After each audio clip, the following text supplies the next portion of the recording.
All right, so here's the next one. Malibu wood grain, suede, leather. She's got a couple dents. Sometimes after I buy these, I don't even know why I buy them. To make money. Yeah, sometimes I can't figure out what I'm thinking when I buy these things. You know, I sit on there and bid and know that we can fix anything pretty much, and then when I get it, the lazy factor kicks in, and you're just like, ugh. So, start here. And you see the wheel? It's far back. That does not look correct. Whenever you go to turn a tire, it hits. So, definitely got control arm damage, which is not, if it's just a control arm bent or spindle, it's not the end of the world. Fenders overlapped like crazy, crunched right back. Definitely took the blow right here. Looks like we're definitely going to have the main structure crunched in. We're going to get the fender off and see what's going on with that. Obviously bumper, which that's the least of my worries. The hood is damaged. Windshield is busted. Back half of the car is good. Tires are really nice. So there's some positives. Runs good. So that tire's doing the stinky leg, all crooked. So that's gonna be a spindle, knuckle. It's gonna be my guess before I break into it. Probably a spindle, it's gonna be my guess. Another busted fender, mirror cap missing. Door is knocked in, and actually we can get this door out. So we should be able to take the ram jack in there, open this door up like this. There's a piece that goes in there, spreads, opens up. The trim is the only piece that I don't have, and I might have this door out back.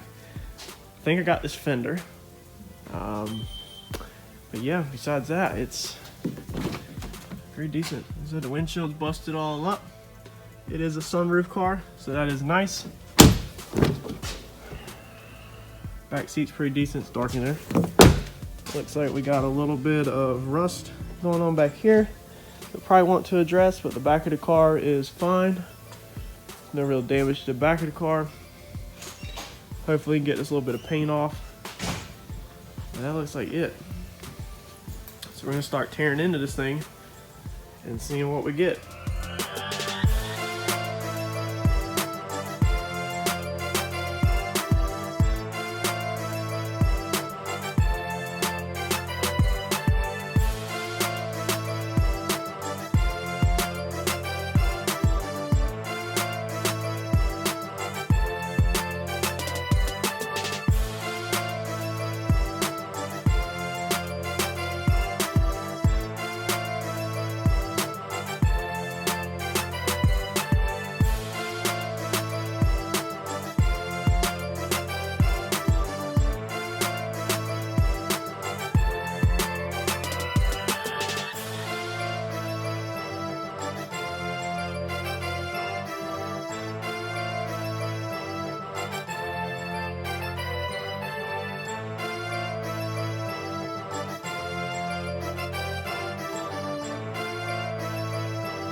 Alright, so this is where the fun start comes in. So being this fender's crushed so far back, we have to actually pull a lot of this fender. We have to pull a lot of this fender out so we can even get to the bolts, because it's hit so far in. And we actually have to get this side off first, because the wiring harness wraps around. On that side, it goes through the hole of the fender. So we got to unhook this side of the wire harness before we can take that side of the fender off. But this fender's crushed so far back that I can't even get to the wire harness right now. So we're gonna pull this out.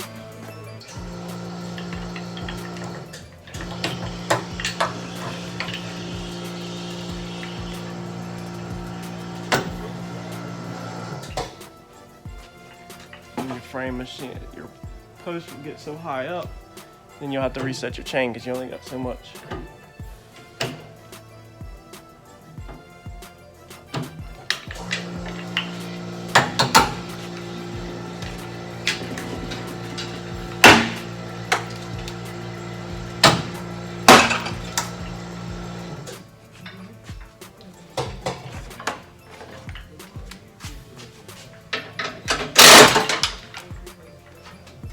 And to take them bolts off, you're technically supposed to have to open the door, but you can see how that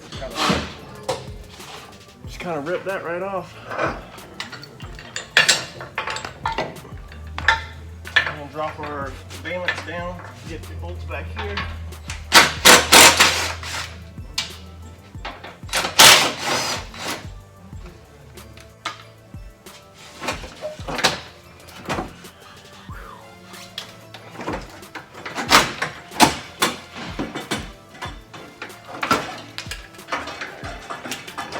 Out of the way.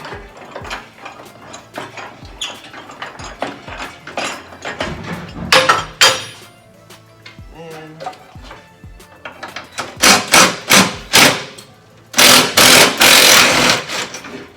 that bolt out. There's the bad stuff.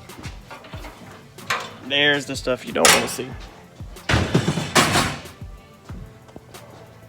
So that's definitely not what you want to see. Definitely didn't expect it to be hit that hard, but we're gonna have to get after it. Might be buying a parts car on this one. Sometimes it's cheaper to buy a whole nother car than it is to buy all the parts. So let's keep breaking this thing down and get a list together what all we need, and then go from there.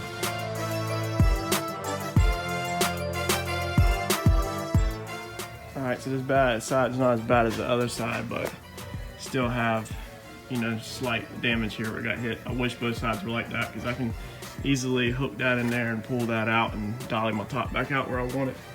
And my rail like this doesn't really appear to be in. This is actually, under the camera you can see it right there, that's actually a factory cut.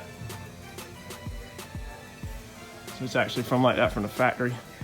Besides that, this part over here, I don't think it's too bad.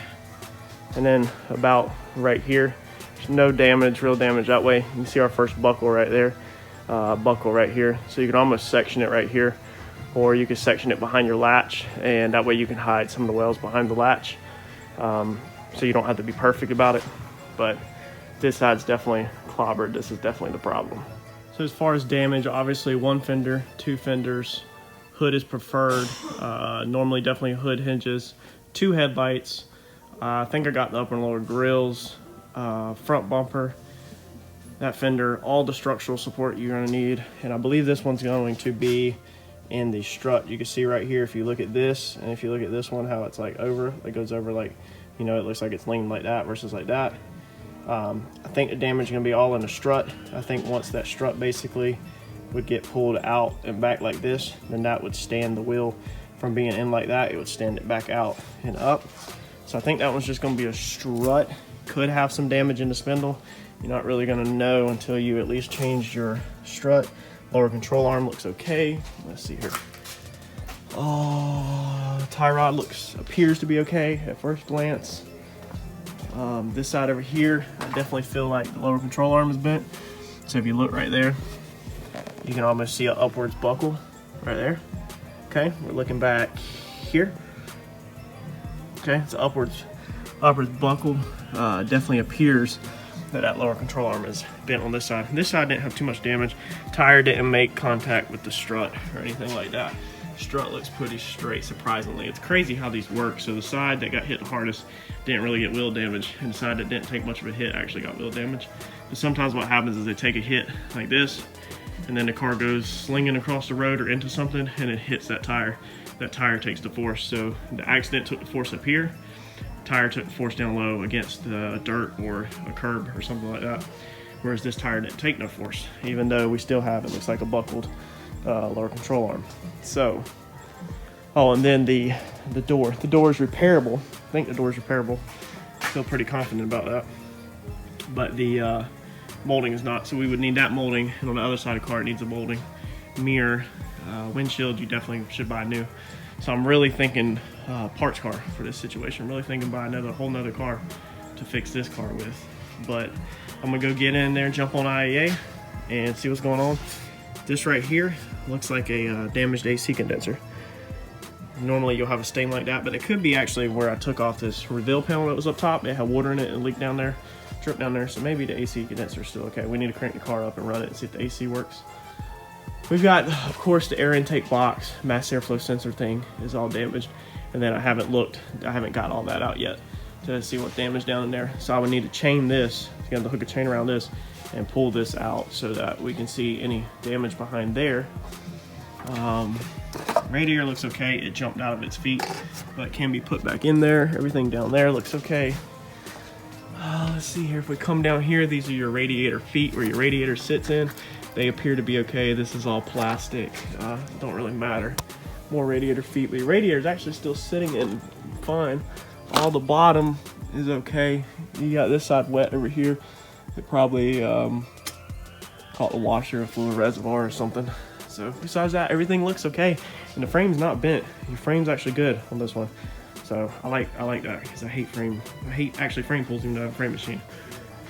So this is our big problem. So let's go get on IAA and see if we can snag a parts car, or if we're gonna need to go locally and cut this out of a car somewhere local and get all the other parts. So I think that's just gonna add up to the cost of the whole car, but the trick is finding the car first. So let's get at it.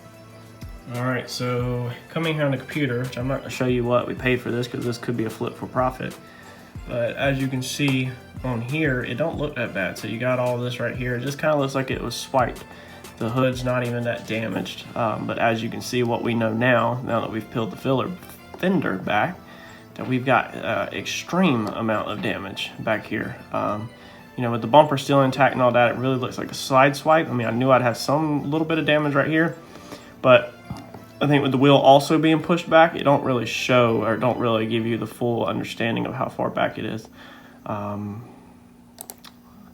This side, of course, the bumper's still hanging on it in the picture, so this looks like minor fender damage.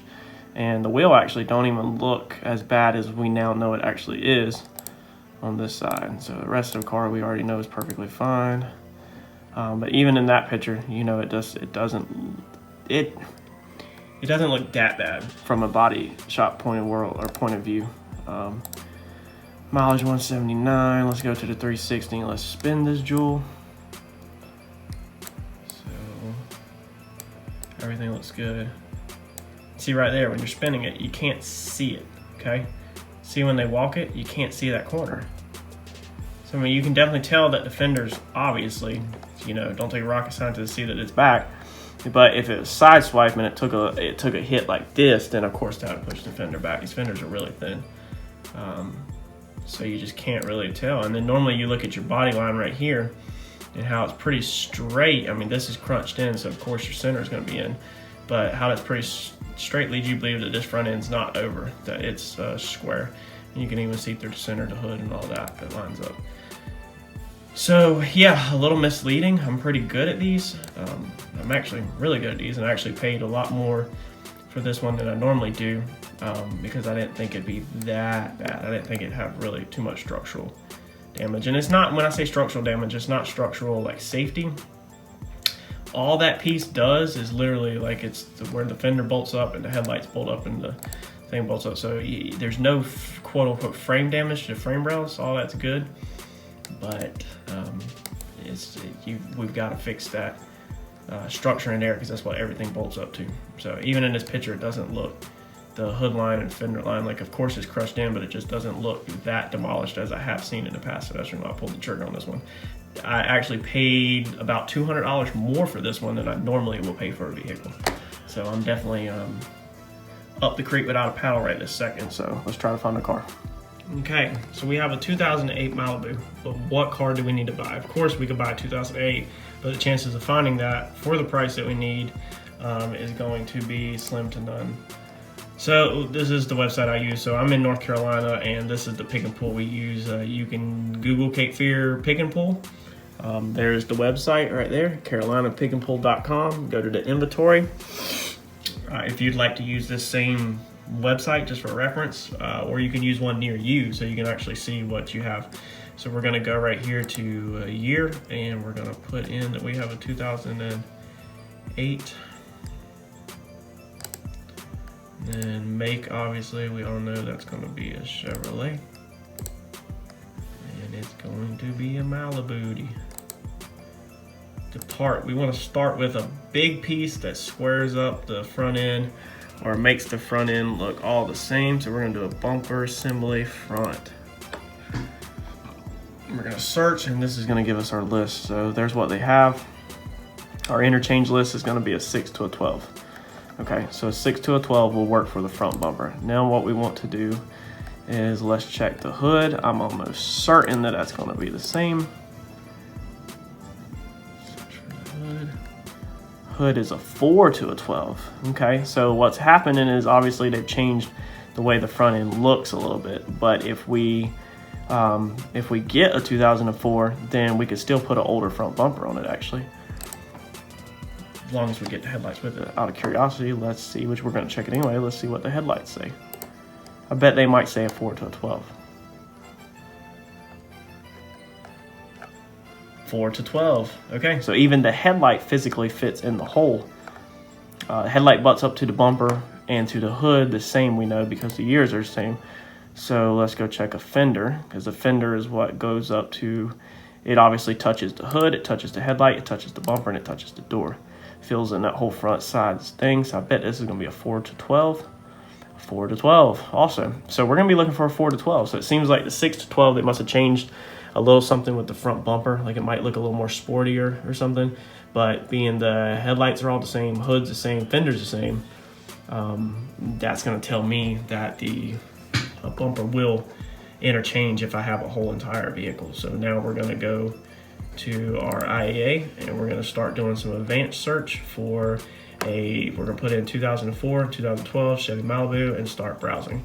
I'm not gonna record all that because this might take a few minutes for me to actually comb through and see what's coming up and what's near me and all that. Okay, so it does look like with the 2004 to 2006 that they are actually slightly different. The website that I've used must have had some different information, unless it's just certain ones. I'll have to keep looking, but this is obviously a different front end. It's a different car, it's a different back end. So it's slightly different. So always pay attention to your body styles because they can change too. And I think this is the car I remember us dealing with that did have two different variations depending on the motor size of it. Even this 2007 looks like the older one. So you just gotta pay attention to the body style, make sure you're right. So we might be looking for like a 07 to 12. That's what we might be looking for, because these 08s and stuff like this actually look like different body styles than what ours is. So just pay attention to that kind of thing. All right, so we just found a car on the local marketplace that does not run, doesn't drive. They don't know what's wrong with it.